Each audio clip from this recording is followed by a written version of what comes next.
त्रैमासिक परीक्षा 2021-22 कक्षा 10वीं के विज्ञान विषय के संपन्न होने के पश्चात आपके लिए प्रश्न पत्र का विश्लेषण यहाँ पे हम लेकर प्रस्तुत हैं। यहाँ पे आप देख रहे हैं, यहाँ कुछ परिवर्तन किए गए हैं। जैसे कि आप देख रहे हैं, यहाँ पे सबसे पहली बात तो ये है कि यहाँ पे समय 3 घंटे, पूर्णांक 80 है। अंकों का विभाजन इस तरीके से होगा कि 1 अंक वाले 32 प्रश्न हैं, 2 अंक वाले 10 प्रश्न और यहाँ पे 3 अंक वाले 4 प्रश्न तथा 4 अंक वाले 4 प्रश्न यहाँ पे दिए गए हैं। इसके बाद आप देख रहे हैं, यहाँ पे सबसे पहले सही विकल्प चुनकर हमें उत्तर देना था। तो यहाँ पे पहले प्रश्न ये देख रहे हैं आप, सही विकल्प चुनना था। इसमें आपको एक अभिक्रिया दी गई है और इस अभिक्रिया में ये कह रहा है कि ये उदाहरण है, तो इसका सही आंसर है विस्थापन अभिक्रिया।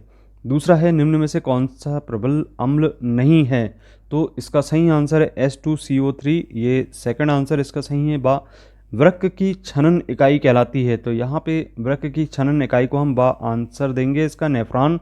इसके बाद अगला प्रश्न है, 100 पोषी पोषण के लिए आवश्यक है, तो इसका सही आंसर है सभी आवश्यक हैं। इसके बाद अगले 4 प्रश्न देख रहे हैं, जिसमें 5वें नंबर पे है, तारों का टिमटिमाना कारण है, तो ये अपवर्तन का कारण है, ये इसका सही आंसर है। ये अपवर्तन का कारण है, इसका सही आंसर है सा। इसके बाद 6वां प्रश्न है, प्रकाश संश्लेषण की क्रिया पौधे के किस भाग में होती है, तो यहाँ पे हम लिखेंगे पत्ती में होती है। 7वां प्रश्न आप देख रहे हैं यहाँ पे, आहार नाल के किस भाग में भोजन का पूर्ण पाचन होता है, तो इसका सही आंसर है छोटी आंत का चुद्रांत में होता है, तो इसे इसका सही आंसर सा देंगे।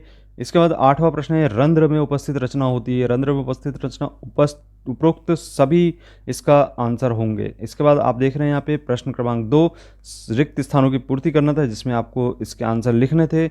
इसमें पहला प्रश्न है, गोली दर्पण की फोकस दूरी उसकी वक्रता त्रिज्या की हमेशा आधी होती है। इसके बाद दूसरा प्रश्न है, पौधों में खाद्य पदार्थों का स्थानांतरण खालिस्तान, तो यहाँ पे आएगा फ्लोएम ऊतक द्वारा होता है। तीसरा है, मानव फेफड़ों की इकाई कुपिका खालिस्तान के विनय में सहायता करती है, तो इसका सही आंसर है श्वसन में सहायता करती है। इसका चौथा है, सरीसृप के हृदय में खालिस्तान कक्ष होते हैं, तो 3 कक्ष होते हैं।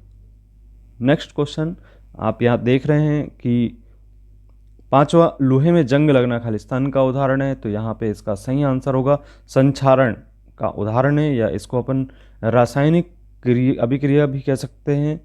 6वां है, ऐसी अभिक्रिया जिसमें 2 या 2 से अधिक अभिकारक संयुक्त होकर एकल उत्पाद का निर्माण करते हैं, खालिस्तान कहलाती है, तो यहाँ पे हम संयोजन अभिक्रिया कहते हैं इसको। 7वां है, 2 तंत्रिका कोशिकाओं का संगम स्थल खालिस्तान कहलाता है, तो इसको कहते हैं सिनेप्स। 8वां है, प्रतिवर्ती क्रिया का नियंत्रण मस्तिष्क के खालिस्तान भाग में होता है, तो इसका सही आंसर है मेरुरज्जु।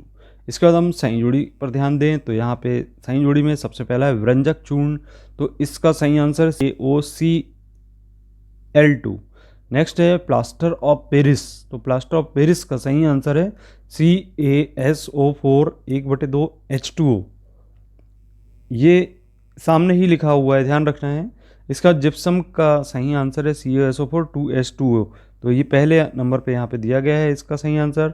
और इसके बाद ऑक्जेलिक अम्ल का उदाहरण इसी के सामने लिखा हुआ है, आपको इस बार सही जोड़ी में इसके सामने ही आंसर कुछ दिए गए हैं। सिरका का सूत्र है, इसी के सामने लिखा हुआ है, ये सिरका का सूत्र होगा।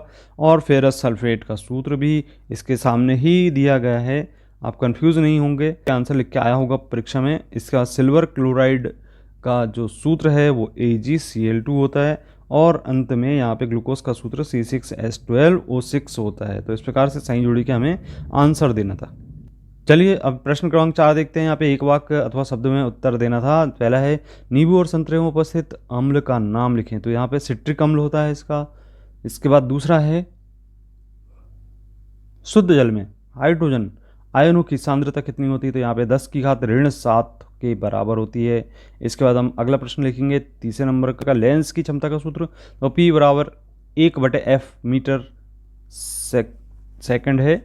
इसके बाद चौथा है, लेंस दर्पण का सूत्र लिखना था, तो 1/F बराबर 1/U धन 1/B होगा।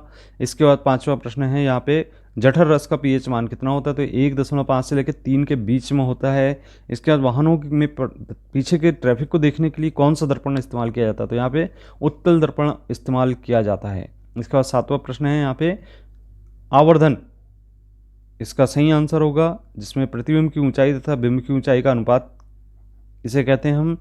और 8वां प्रश्न है, ऐसा लेंस जो प्रकाश की किरणों को एक बिंदु पर केंद्रित कर देता है क्या कहलाता है? तो इसे कहते हैं अवतल लेंस। तो इस प्रकार से ये 1 अंक वाले प्रश्न थे। अब यहाँ पे आप कुछ 2 अंक वाले प्रश्नों को देख रहे हैं। आप यहाँ पे इनके आंसर आपकी जो उत्तर पुस्तिका है उसमें आप लिखेंगे और इनकी तैयारी करेंगे, ताकि आपको वार्षिक परीक्षा में इन प्रश्नों का अच्छे से अभ्यास हो जाए और आप अच्छे अंकों से उत्तीर्ण हों। तो मिलते हैं हम अगले वीडियो में। बहुत बहुत धन्यवाद।